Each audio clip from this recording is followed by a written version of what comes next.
For $2,400, Russell Bliss sprayed every road in Times Beach, Missouri. For $33 million, the federal government bought the entire town and burned it to the ground. Between those two numbers is the story of how a chain of decisions, each one a little cheaper than the last, erased a community of 2,000 people from the map and turned the place where they'd raised their families into a grass-covered mound that hikers walk over today without knowing what's beneath their feet. Times Beach started as a gimmick. In 1925, the St. Louis Times, a daily newspaper fighting for subscribers in a crowded market, came up with a promotion that would sound insane to anyone in the real estate business. Buy a 6-month subscription for $67.50, and you'd get a lot. Not a gift card, not a set of encyclopedias, an actual piece of land, 20 feet by 100 feet, on a tract of former farmland along the Meramec River, about 17 miles southwest of downtown St. Louis. The paper had platted the whole development, with streets curving in arcs that paralleled the river, intersected by avenues that radiated outward from a common point near the town of Eureka. On paper, it looked like a quarter of a spider web. In person, it looked like Missouri bottomland, flat, green, flood-prone, and cheap. The pitch was aimed at St. Louis families who wanted a summer escape, a place to build a fishing shack, maybe a small cabin, somewhere the kids could wade in the Meramec on a Saturday afternoon. Nobody was selling it as a place to raise a family year-round. The lots were tiny. A single 20 by 100 lot wasn't even wide enough for a modest house, so you needed at least 2 to build anything livable. The infrastructure was non-existent. No paved streets, no sewer system, no sidewalks. And the whole thing sat on a floodplain, which is why the early builders put their structures on stilts. The newspaper ad made it sound charming. Your own riverfront property, membership in a community lodge, access to a sandy beach. In reality, it was a clever way to sell 1,000 subdivided lots on land that no serious developer would have touched. But the price was right, and St. Louis was sweltering in the summer, and people came. They built fishing shacks and one-room cabins, hammering them together on weekends. By the late 1920s, Times Beach had the feel of a summer colony, families arriving in May with tackle boxes and swimsuits, leaving after Labor Day. Then, Route 66 changed everything. The highway was designated through Missouri in 1926, just a year after the town's founding. And when the route was adjusted to pass through the area, the state built a modern steel bridge across the Meramec, a 1,000-foot-long Warren deck truss, 30 feet wide, completed in 1932. That bridge brought traffic, and traffic brought commerce. In 1935, a roadhouse called the Bridgehead Inn opened at the eastern entrance of the bridge, right where Route 66 drivers would see it after crossing the river. The inn served food, poured drinks, and by most accounts operated with a wink toward the kinds of entertainment that travelers along lonely highways tended to appreciate. Gambling, mostly, and whatever else the management could get away with. But here's what nobody planned. The Great Depression didn't kill Times Beach, it transformed it. Families who had built weekend cabins along the river couldn't afford to maintain 2 places anymore. Gasoline rationing during the war made the drive from St. Louis even more impractical. So people did what made economic sense. They moved into their summer places and stayed. The fishing shacks became primary residences. The vacation colony became a neighborhood. By the end of the 1940s, Times Beach was no longer a resort. It was a town. And it started to feel like one. In 1947, a man named Edward Steinberg bought the Bridgehead Inn, cleaned up its reputation, and turned it into Steiny's Inn, a proper restaurant where you could get a steak dinner for $2.50. Families went there on Friday nights. There was a place called Cash's Tavern, a Whiteway food market, a small motel called the Cape Cod, with bungalows where some of the town's poorer families lived year-round. There was one gas station, one grocery store, and the tight-knit familiarity that comes with a place where everybody knows everybody. Kids spent summers at Sylvan Beach along the Meramec, swimming while their parents fished. The population grew through the 50s and 60s. Commuting to St. Louis got easier as the roads improved, and modest new homes started going up alongside the old converted cabins. By 1970, 1,240 people called Times Beach home. By the early 80s, that number had climbed past 2,000. It was never a wealthy town. It was lower middle class, the kind of place where people did their own plumbing and mowed their own lawns and didn't complain much because they owned what they had. There was no hospital, no high school, no movie theater. The nearest real shopping was in Eureka, 2 miles to the west. The town's layout still reflected its origins, those curving streets radiating from a center, shaped like a slice of pie. There were about 100 blocks, homes on streets with names like Narcissus and Forest and Park Drive. You could stand at one end of town and practically see the other. Everybody waved. Everybody knew whose dog that was and whose kid had broken the window and who was behind on their water bill. It was the kind of place that people who'd grown up in bigger towns would have found suffocating, and that the people who lived there would have called family. In the early 1970s, a teenager named Emmett Copeland moved there with his family. His parents opened a donut shop at the corner of Forest Road and Park Drive, selling Boston creams and coffee. They even had a couple of pool tables, and once, so the story goes, Minnesota Fats stopped in for a game. Copeland made friends with a kid who went by the name Boner T. Bunch. He never did learn the boy's real name. Bunch lived at the Cape Cod Motel with his family, all of them crammed into a single bungalow, all of them chewing tobacco. Every morning, Bunch would come to the donut shop, take out the trash, and get a free pastry. Sometimes the two of them would spend a summer day walking the railroad tracks on the west end of town, doing nothing in particular.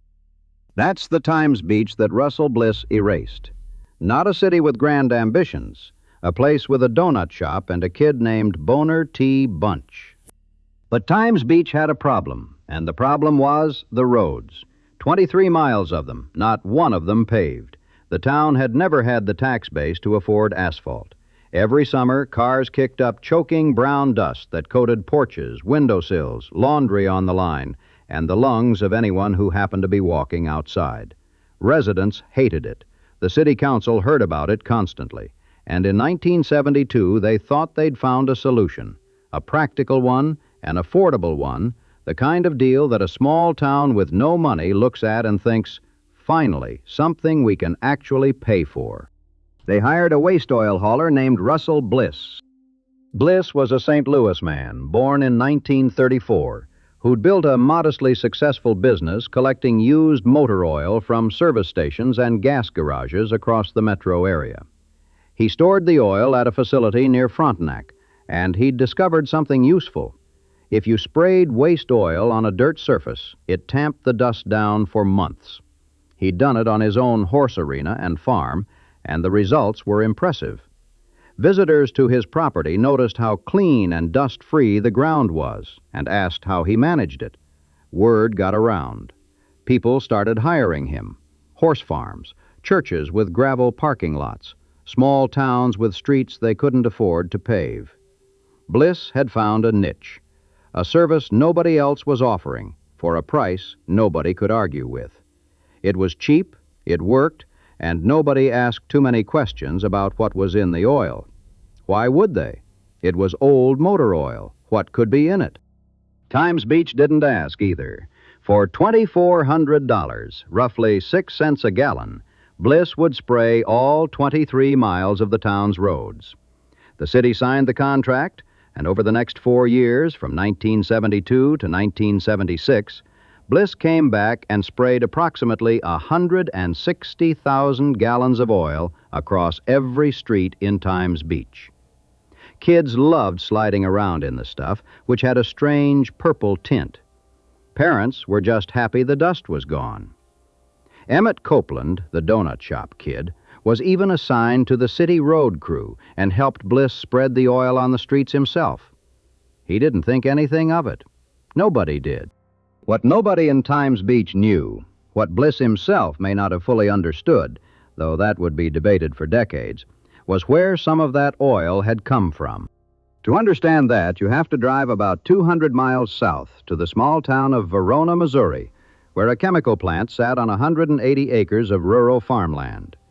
The plant had originally belonged to a company called Hoffman Taff, which during the 1960s had manufactured 2,4,5-T, the active ingredient in the defoliant Agent Orange for the U.S. military during the Vietnam War. That's worth pausing on.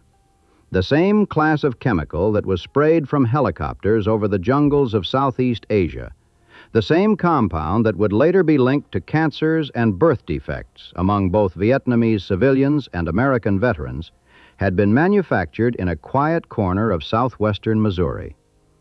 The plant was deep in farm country, surrounded by cattle pastures and timber lots. The people of Verona didn't think much about what happened behind its fences. It was a job. In the late 1960s, Hoffman Taff was acquired by Syntex Agribusiness, and part of the plant was leased to a company with the bureaucratic name of Northeastern Pharmaceutical and Chemical Company, NAPACO for short. NAPACO was a small outfit headquartered in Stamford, Connecticut, run by a man named Edwin Michaels, with a vice president named John W. Lee, who supervised the Verona plant directly. NAPACO's main product was hexachlorophene, an antibacterial compound used in disinfectant soaps like Physohex. Hospitals swore by it. Parents washed their babies with it. The stuff was everywhere in American bathrooms. But manufacturing hexachlorophene produced a byproduct. The chemical process generated something called 2,3,7,8 tetrachlorodibenzo-P-dioxin, TCDD, more commonly known simply as dioxin.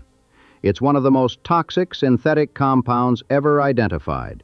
The World Health Organization calls it highly toxic and links it to cancer, immune system damage, and reproductive harm. And NAPACO was producing it in quantity, thick, oily waste residue that pooled in the still bottoms and had to go somewhere. At first, NAPACO shipped its waste to an incinerator in Louisiana. That was the proper method. It was also expensive. So NAPACO found a cheaper option. They contracted with a middleman called Independent Petrochemical Corporation, IPC, a subsidiary of the charter company out of Jacksonville, Florida. NAPACO paid IPC $3,000 per truckload to make the waste disappear. IPC, in turn, needed someone to do the actual hauling. They found Russell Bliss, and they paid him $150 per load. Think about that chain for a moment. NAPACO generated the poison, IPC took $3,000 to dispose of it, and passed the job to a man they paid $150, a 20-to-1 markup, with the entire transaction resting on the assumption that the cheapest man in the chain, the man being paid 5% of the fee, would handle a substance more toxic than anyone involved seemed willing to explain. Between February and October of 1971, Bliss collected 6 truckloads from the Verona plant, nearly 18,500 gallons of chemical waste saturated with dioxin. He hauled it back to his storage tanks near Frontenac, and there he mixed it with the used motor oil he was already collecting from garages across St. Louis. He didn't separate it. He didn't label it. He just combined it and went on with his business, spraying the mixture wherever anyone would pay him to control dust. The first sign that something was catastrophically wrong came not from a government inspection or a laboratory test. It came from horses. On May 26, 1971, Judy Pyatt and Frank Hampel, co-owners of Shenandoah Stable near Moscow Mills, Missouri, paid Bliss $150 to spray the floor of their indoor horse arena. The oil Bliss delivered was unusually thick and carried a sharp, pungent smell that burned. Within days, birds began dropping dead from the rafters of the barn. Then the dogs and cats around the property started getting sick. The horses developed open sores, lost their hair in patches, and began wasting away. Pyatt's 2 young daughters, one of them 6 years old, got headaches, nosebleeds, stomach pain, and diarrhea. In August, the 6-year-old was admitted to St. Louis Children's Hospital. She had lost half her body weight. She was hemorrhaging internally. Her mother, desperate and suspicious, filled an empty Miracle Whip jar with dirt from the arena floor and brought it to anyone who would test it. By the end of that summer, 62 horses at Shenandoah Stable were dead, or so emaciated they had to be put down. A month after the Shenandoah spraying, Bliss sprayed another arena at Timberline Stables near Jefferson City. 12 horses died there. Children who'd been near the arena were diagnosed with chloracne, a disfiguring skin condition that's the hallmark of dioxin exposure. What Judy Pyatt did next deserves its own recognition. She didn't trust Bliss, and she didn't wait for the government. She and Hampel began tailing Bliss's drivers on their daily routes. They compiled a list of 16 companies where Bliss collected waste and 31 locations where he dumped or sprayed it. They took photographs. They built a case. 2 horse farm owners doing detective work on a waste hauler because nobody else would. The Centers for Disease Control arrived at Shenandoah in August 1971 and collected soil and blood samples. The initial results found PCBS and chlorinated insecticides, but couldn't identify the specific killer. It wasn't until 1973 that the CDC detected trichlorophenol in the soil. And it wasn't until July 30th, 1974, more than 3 years after the horses started dying, that the CDC's tests finally revealed what was actually in the ground. Over 30 parts per million of dioxin, along with 5,000 parts per million of trichlorophenol, and nearly 1,600 parts per million of PCBS. The CDC traced the contamination to one company. Napaco was the only Missouri manufacturer of trichlorophenol that had done business with Russell Bliss. Now, here is where the story takes its cruelest turn. The CDC knew by 1974 that dioxin was in the soil at Shenandoah and at least 2 other horse arenas. They knew Bliss was the common thread. They knew Napaco was the source. And in a 1975 confidential report to the EPA, the CDC recommended removing contaminated soil from several affected properties. But the same report also estimated dioxin's half-life at 1 year, meaning the poison would break down and become harmless relatively quickly if left alone. Missouri officials read that estimate and decided to skip the cleanup. Why spend the money if the problem would solve itself? The half-life of dioxin is not 1 year, it's 7 to 11 years. The CDC's estimate was wrong by an order of magnitude, and while officials waited for a poison to disappear on its own, nobody told the people of Times Beach that the oil on their roads had come from the same man who'd killed 62 horses at a stable 30 miles north. Nobody tested their soil. Nobody knocked on a single door on Narcissa Street or Forest Road and said, "You might want to keep your kids off the road." For 8 years, from 1974, when the CDC identified dioxin at Shenandoah, to 1982, when the EPA finally got around to testing Times Beach, the residents walked on it, drove through it, and watched their children play in its purple-tinted residue every single day. The government knew there was dioxin in Missouri. It knew Russell Bliss had sprayed it. It knew Times Beach was one of the places he'd worked. And it did nothing. Years passed. Napaco had shut down in 1972 after the FDA banned hexachlorophene following the deaths of 32 infants in France who'd been exposed through contaminated baby powder. The Verona plant still had 4,300 gallons of dioxin-laden waste sitting in an old storage tank. The EPA didn't get deeply involved in the Missouri dioxin situation until 1979, when a former Napaco employee stepped forward and told them about the 90 drums of toxic waste that the company had paid a farmer named James Denny $150 to bury in a trench on his property near Verona.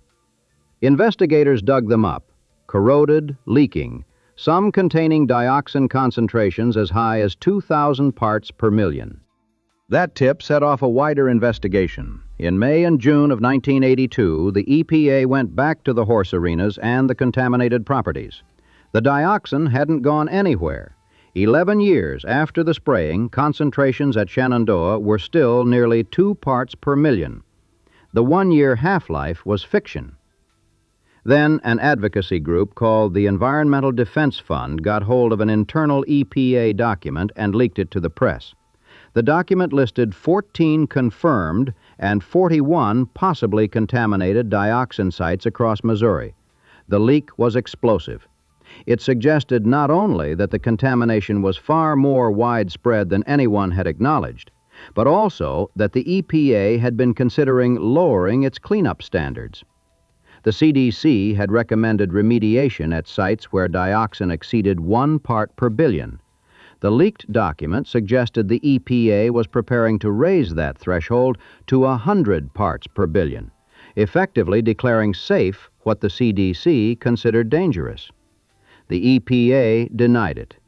The Environmental Defense Fund said the documents spoke for themselves. Times Beach was on the list.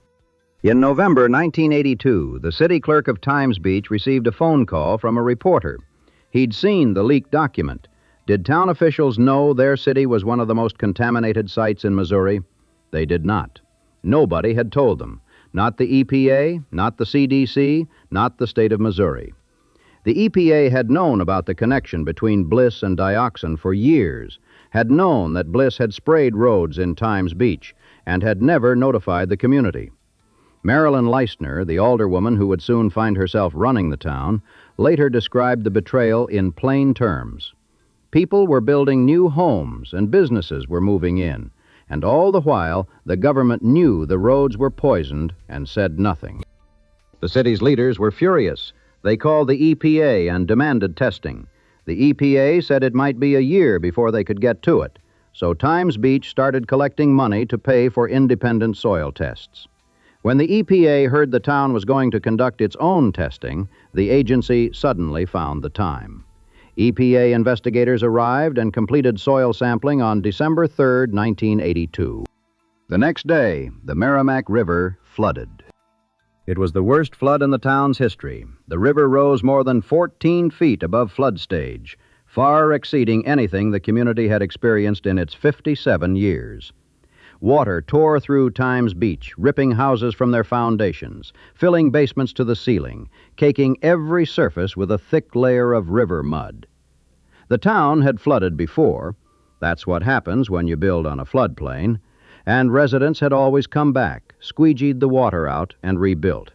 That was part of the deal. You lived in a beautiful river valley for cheap, and occasionally the river reminded you whose land it really was. But this flood was different, not because of the water, but because of what the water was carrying.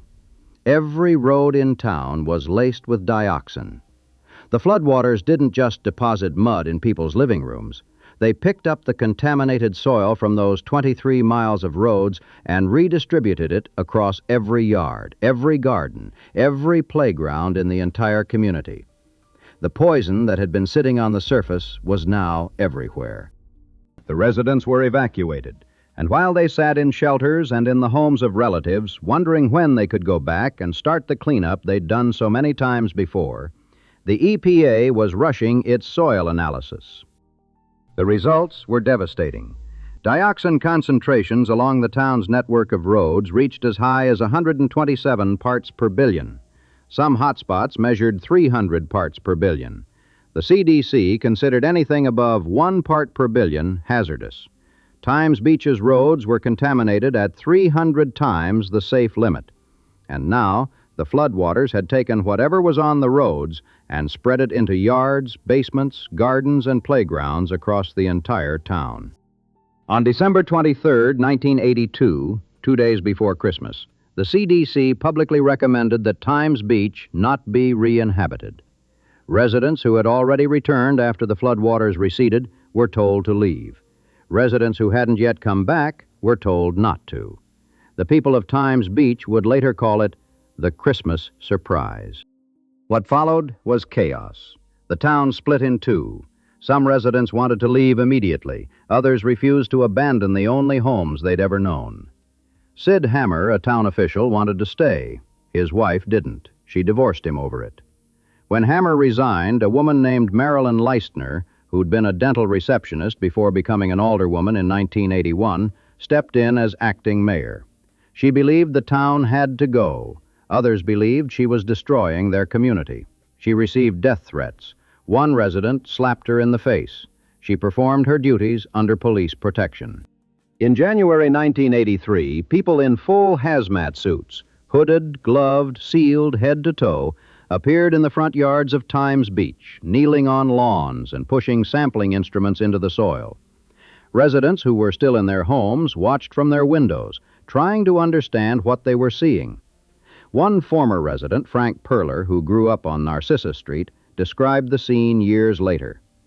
People in chemical suits, in complete gear, and neighbors looking out wondering what in the world was going on. Leisner gathered hundreds of signatures on a petition and sent it to President Ronald Reagan, asking the federal government to buy the town. On February 22, 1983, Ann Gorsuch Burford, the administrator of the EPA, came to grant their request. The scene was surreal. Residents gathered outside a hotel in Eureka, crowding around the building's outdoor swimming pool. The hotel doors were locked. Burford stood in a second-floor conference room, separated from the people she was addressing by glass and a closed door, as if the residents of Times Beach might be contagious. Through a loudspeaker, she announced that the Superfund program would purchase every property in Times Beach at fair market value.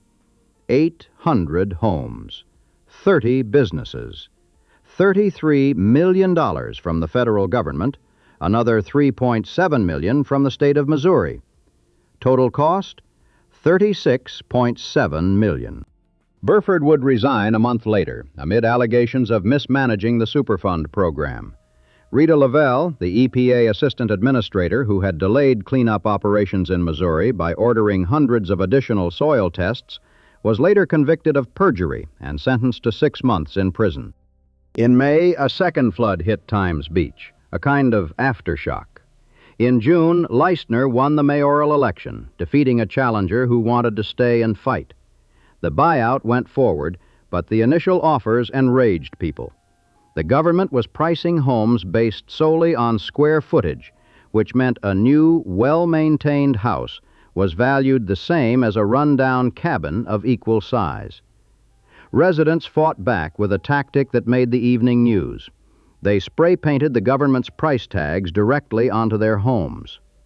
One photograph from that period shows a house with $15,800 scrawled across the siding in paint. An appeals process existed, but it could only get homeowners up to 20% more than the initial offer. Families were also eligible for up to $15,000 in relocation assistance, an interest rate subsidy on a new mortgage, and $500 for moving expenses. For many, it wasn't enough to start over. By 1985, every one of Times Beach's 2,000 residents had been relocated, scattered across suburban St. Louis County, out to the exurbs, wherever they could find something they could afford. Some families landed on their feet. Others never recovered. The psychological damage was real and lasting. Parents who had spent a decade wondering whether the dirt their toddlers had crawled through would give them cancer at 40. Families who had lost not just a house, but an entire social world, a web of neighbors and daily rituals that couldn't be rebuilt somewhere else. On April 2nd, Governor John Ashcroft issued an executive order disincorporating the town. Legally, Times Beach ceased to exist.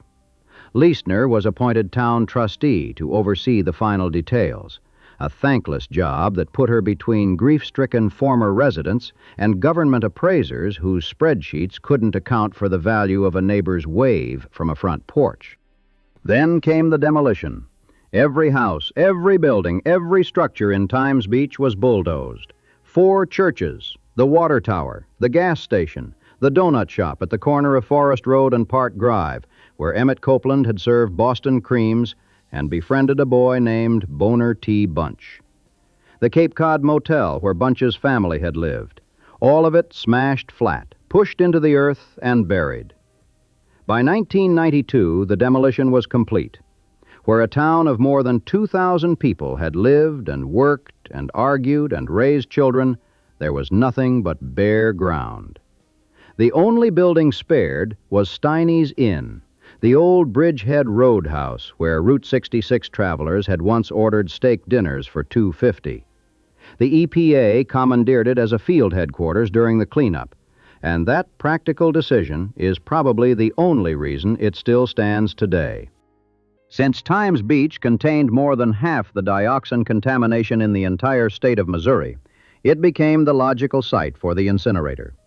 Construction began in June 1995. From March 1996 to June 1997, that incinerator burned more than 265,000 tons of dioxin-contaminated material, not just from Times Beach, but from 27 sites across eastern Missouri. 37,000 tons of that material came from Times Beach itself. The total cost of the cleanup ran somewhere between $110 million and $200 million, depending on how you count it. Syntex Agribusiness, the company that owned the Verona plant, reimbursed about $10 million. When the incinerator was done, it was torn down. The land was graded, seeded, and handed over to the Missouri Department of Natural Resources. In September 1999, Route 66 State Park opened on the 419 acres where Times Beach once stood. The park has 7 miles of hiking and biking trails that wind through oak hickory woodlands and wildflower meadows.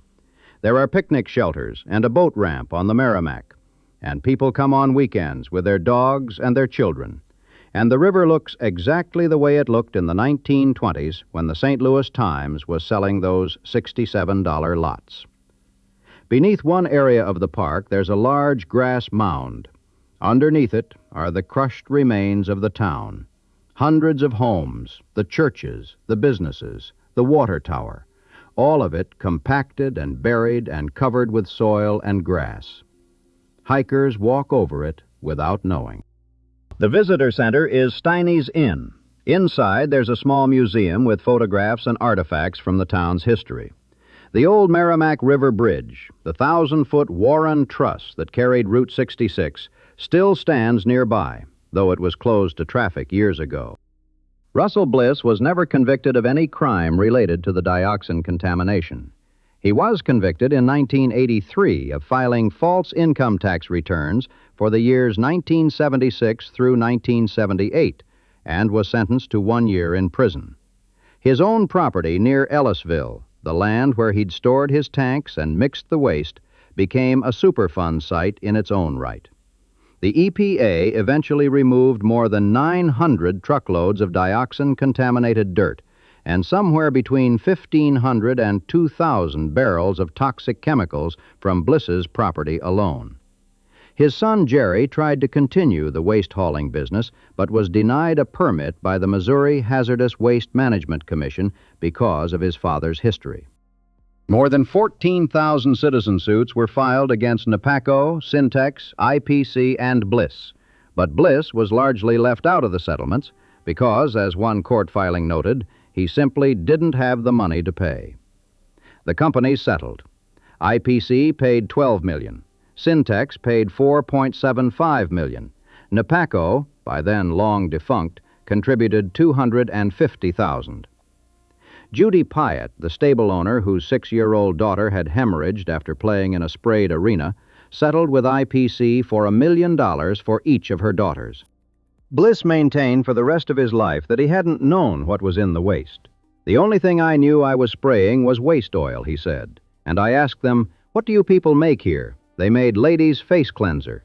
Would you be suspicious of oil that came out of machines that made ladies' face cleanser?" He retired to rural Missouri, collected classic cars, and rode horses. He died in his sleep on April 7, 2024, at the age of 90 in St. James, Missouri. In the years after the evacuation, scientists began to question whether the whole thing had been necessary. The American Medical Association criticized the media for what it called a dioxin witch hunt.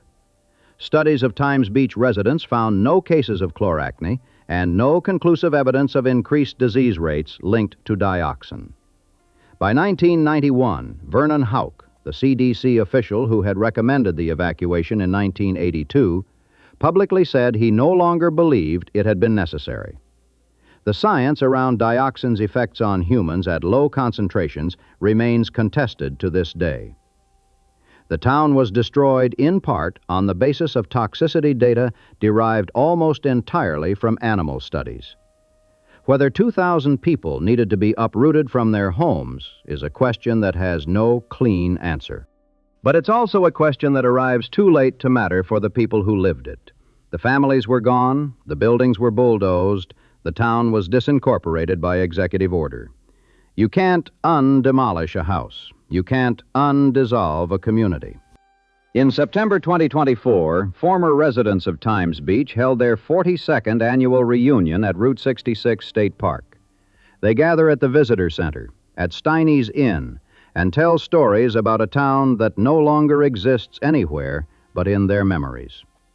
Frank Perler, who grew up on Narcissus Street, has become the community's unofficial historian, collecting old photographs and documents from a place that the government bought, burned, and buried under a grassy hill.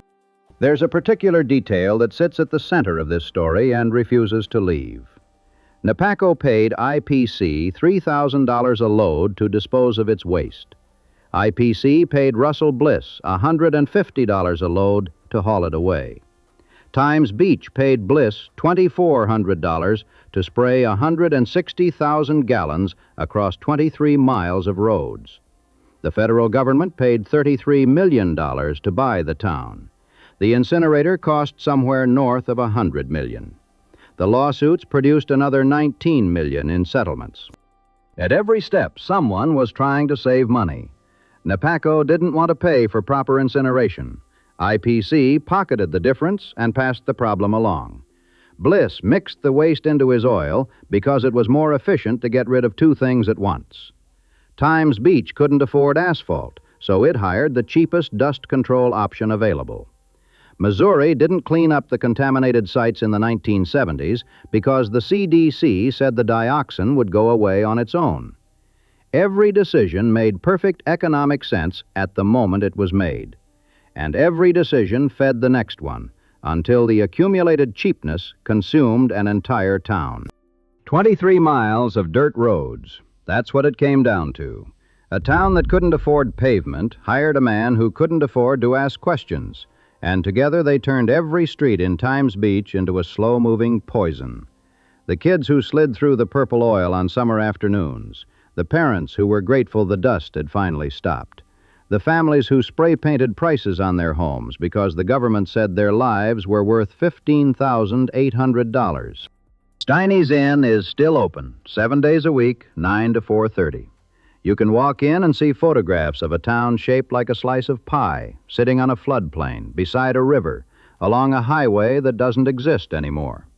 Outside, the grass grows thick and green over the place where the houses used to be.